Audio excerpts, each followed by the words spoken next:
Hai sobat semua, apa kabar? Baik kan? Semoga kalian semua sehat selalu, bahagia selalu dan banyak rezeki. Kali ini Mimin mau melanjutkan cerita dari novel Menantu yang Diremehkan. Semoga cerita ini bisa menghibur kalian semua ya, dan bisa menemani hari-hari kalian semua. Oh iya, jangan lupa bantu like dan komen ya biar Mimin tambah semangat uploadnya. Kalau begitu yuk langsung saja ke ceritanya, cekidot.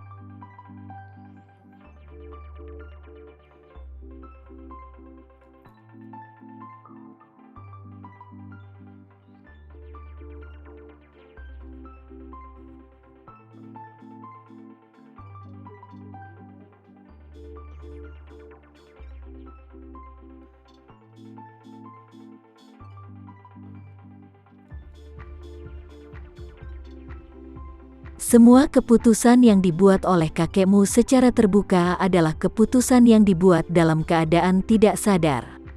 Ujar Bramasta kembali. Jangan khawatir, aku akan naik banding ke pengadilan untuk menolak semua keputusan yang dia buat saat itu. Dan mengembalikan semua hak suara ke Dewan Direksi. Linda Suteja kemudian mencibir, kamu ingin naik banding ke pengadilan? Hahaha, silahkan saja. Aku juga punya sesuatu untuk diberitahukan pada Departemen Kehakiman. Sebelum itu, aku akan memperkenalkanmu pada seorang teman lamaku. Kurasa kamu mengenalinya. Setelah itu, dia segera berbalik dan dengan hormat berkata kepada Tama Renza, Tuan Tama, maafkan saya. Sepertinya saya harus merepotkan Anda dengan memberi perintah. Tama Renza kemudian mengangguk dan berkata kepada sekelompok orang berbaju hitam, bawalah mereka. Siap tuan, sahut beberapa orang yang berdiri di dekat pintu aula. Kemudian, beberapa orang berbaju hitam menanggapi serempak, dan segera keluar dan masuk dengan seorang pria yang diborgol. Ketika Bramasta Suteja dan Roni Suteja melihat orang ini, jiwa mereka ketakutan dan seakan nyawanya menghilang dari tubuh mereka. Orang ini, bukankah dia adalah wakil presiden grup baja Nippon Steel Jepang, Hashimoto Zaki? Pada saat mereka melihat keadaan Hashimoto sekarang, Bramasta Suteja dan Roni Suteja merasa kaki mereka menjadi lemah-lemah seketika, pandangannya kabur dan hampir pingsan. Saat ini, baik ayah maupun anak itu baru menyadari bahwa mereka telah ditangkap oleh Tama Renza. Kalau tidak, seorang Tama Renza tidak akan pernah tinggal diam. Sambil membawa kembali Linda Suteja ke Jakarta, ternyata dia juga membawa kembali Hashimoto untuk datang ke Jakarta. Pembunuhan Linda Suteja di Jepang benar-benar merupakan rencana kotor antara ayah dan anak itu. Dengan tangan kanannya yaitu wakil ketua grup Nippon Steel, Hashimoto Zaki secara pribadi. Bramasta Suteja dan Roni Suteja, ayah dan anak itu, ingin membunuh Linda Suteja untuk bisa mewarisi seluruh aset keluarga Suteja. Dan sementara tujuan Hashimoto adalah ingin mendapatkan keuntungan pribadi yang lebih besar melalui kerjasama dengan ayah dan anak itu. Hadiah ratusan juta dolar, dan setidaknya 10 poin saham. Semua ini mampu untuk mendorong Hashimoto mengambil risiko besar dengan mencelakai Linda Suteja. Sebelum Hashimoto muncul, ayah dan putranya menggunakan dia sebagai mercusuar mereka sendiri. Menurut mereka, selama Hashimoto belum membocorkan rahasia, keduanya benar-benar aman. Tetapi mereka tidak pernah membayangkan bahwa Tama Renza lah yang benar-benar memindahkan sumber masalah ini jauh-jauh dari Jepang. Pada saat ini, keluarga Suteja tidak berani mengatakan apa-apa, tetapi direktur dewan yang lain mengenali Hashimoto dan tidak dapat menahan diri untuk bertanya, bukankah ini wakil presiden Nippon Steel, Tuan Hashimoto? Linda Suteja, bagaimana kamu bisa menculik Pak Hashimoto ke Jakarta? Tama Renza kemudian berdiri saat ini dan berkata dengan keras, akulah yang menculik Hashimoto dan membawanya ke sini. Apakah Anda punya masalah? Melihat Tama Renza tidak bercanda, dan nadanya sedikit serius, dia langsung membujuknya. Dia hanyalah pemegang saham kecil di grup Suteja, dan dia tidak berani menentang apa yang dilakukan Tama Renza sama sekali. Wajah Bramasta Suteja sudah penuh dengan keringat dingin saat ini. Dia terus menyeka, tetapi kecepatan menyeka tidak secepat untuk mengatasi aliran keringat. Sementara itu, Roni Suteja yang telah kehilangan kekuatan kakinya karena ketakutan. Setelah insiden itu, dia tidak tahu hukuman apa yang akan dia hadapi selanjutnya. Tama Renza lalu melangkah ke arah Hashimoto saat ini, dan berkata dengan dingin, "Tuan Hashimoto, beritahu semua orang apa yang sebenarnya terjadi." Hashimoto dengan gemetar berkata, "Baik Tuan." Jadi, semuanya sepenuhnya didalangi oleh Tuan Bramasta Suteja dan Roni Suteja. Mereka menjanjikan keuntungan yang tinggi untuk memikat saya ke dalam masalah ini. Saya membantu mereka untuk mencelakai dan berniat membunuh Nona Linda Suteja di Jepang. Sayalah yang telah mengatur kecelakaan lalu lintas sesuai keinginan mereka dan membunuh 2 asisten Nona Linda dan 1 orang sopir. Ayah dan anak ini adalah pelakunya sesungguhnya. Merekalah dalang di balik kekacauan ini. Ini semua karena keserakahan mereka. Begitu kata-kata ini keluar, penonton sangat terkejut.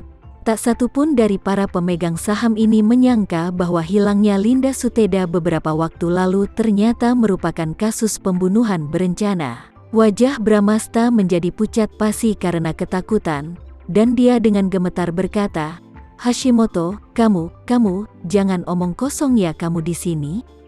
Aku? Kapan aku memintamu untuk mencelakai bahkan membunuh Linda Suteja? Linda adalah keponakanku, dia sudah kuanggap anakku sendiri. Aku pikir, jelas bahwa kamulah yang bersalah atas niat jahatmu sendiri. Kenapa kamu menuduhku? Kamu telah mengotori harga diriku. Apa niatmu sebenarnya?" Roni Suteja juga menegur dengan suara gemetar, "Itu benar? Hashimoto, kotoran kecilmu, kau datang ke Jakarta hanya untuk mengoceh. Percaya atau tidak, aku akan merobek mulutmu dan mematahkan rahangmu. Katakanlah yang sebenarnya, jangan sekali-kali kamu menuduhku dan ayahku." Hashimoto berteriak dengan marah, "Aku telah disakiti oleh kalian berdua anjing. Kalian berdua masih ingin mengelak dan mendapatkan masalah lebih besar." Setelah mengatakan itu, dia segera mengeluarkan ponselnya, menemukan rekaman, dan berkata dengan dingin, "Semuanya, dengarkan sepasang anjing ini, bagaimana mereka menyuruhku membunuh Nona Linda Suteja." Setelah itu, dia langsung mengklik tombol play. Di telepon, suara Roni Suteja terdengar, "Oh halo, Tuan Hashimoto, saudara perempuanku sudah berencana berangkat ke Jepang besok. Ayahku memintaku untuk bertanya, apakah Anda sudah mengatur semuanya di sana? Kali ini, Anda harus memastikan bahwa dia tidak mungkin untuk kembali." Hashimoto tersenyum dan berkata, "Jangan khawatir, Tuan Suteja, saya telah mempersiapkan sebelumnya sesuai dengan instruksimu, dan saya akan melakukannya tanpa meninggalkan jejak dan tidak ada yang akan meragukan Anda." Kemudian dalam rekaman itu Roni Suteja berkata dengan puas, "Itu sangat bagus. Setelah kematian Linda Suteja, kami pasti akan membuat konsesi yang lebih besar dalam kerjasama kami dengan perusahaan Anda, dan semua keuntungan pribadi yang dijanjikan kepada Anda akan kami tepati. Saya menantikannya. Kerjasama antara kita yang mendalam di masa depan akan semakin kuat setiap hari." Hashimoto tertawa dan berkata, "Jangan khawatir, Tuan Roni Suteja, tolong beritahu juga ayahmu Tuan Bramasta. Saya Hashimoto akan menangani hal-hal ini secara pribadi. Jangan khawatir, saya berjanji Linda Sureja tidak akan pernah kembali setelah datang ke Jepang." Roni Suteja kemudian berkata dengan bersemangat, "Oke, bagus. Kalau begitu aku akan menunggu kabar baik dari Tuan Hashimoto." Mendengar ini, Bramasta Suteja benar-benar panik. Dia menunjuk ke arah Hashimoto dan berteriak dengan marah, "Hashimoto, dasar sialan, kamu benar-benar tidak dapat dipercaya dalam melakukan sesuatu. Kamu tidak punya nyali untuk menyelesaikan sesuatu. Bahkan berani merekam secara diam-diam. Kamu setan ya. Aku menyesal pernah bekerja sama dengan pengecut sepertimu. Hashimoto juga menanggapi dengan raungan marah. Sialan ya kamu. Saya dulu hidup sangat baik di Jepang karena berada sebagai posisi wakil presiden Nippon Steel. Saya adalah elit kelas atas dengan standar hidup yang tinggi. Tetapi aku ditangkap karena kamu dan anakmu itu, dua anjing sialan, kalian berdua menyeretku ke masalah ini. Jika bukan karena kalian, aku akan hidup lebih baik hari ini. Roni Suteja buru-buru melihat ke arah Tama Renza saat ini, berlutut di tanah sambil terengah-engah dan tersedak. Tuan-tuan, ini adalah ide ayahku. Aku benar-benar hanya mematuhi instruksinya. Anggap saja sebagai kesalahan masa muda dan ketidaktahuanku, mohon maafkan saya kali ini.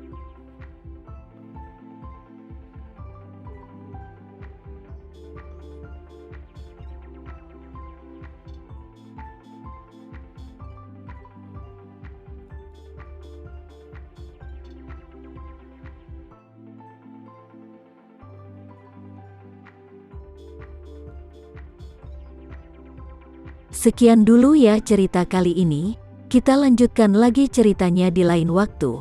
Oh iya, bagaimana menurut kalian? Semoga bisa sedikit menghibur kalian semua. Jangan lupa like, share dan komen ya. Untuk teman-teman yang baru nonton, jangan lupa subscribe-nya. Hehehe, kalau ada teman-teman yang ingin gabung langganan bisa langsung gabung saja untuk dapat fitur yang menarik dan sedikit membantu Mimin. Terima kasih sudah menonton, sampai jumpa lagi. Bye.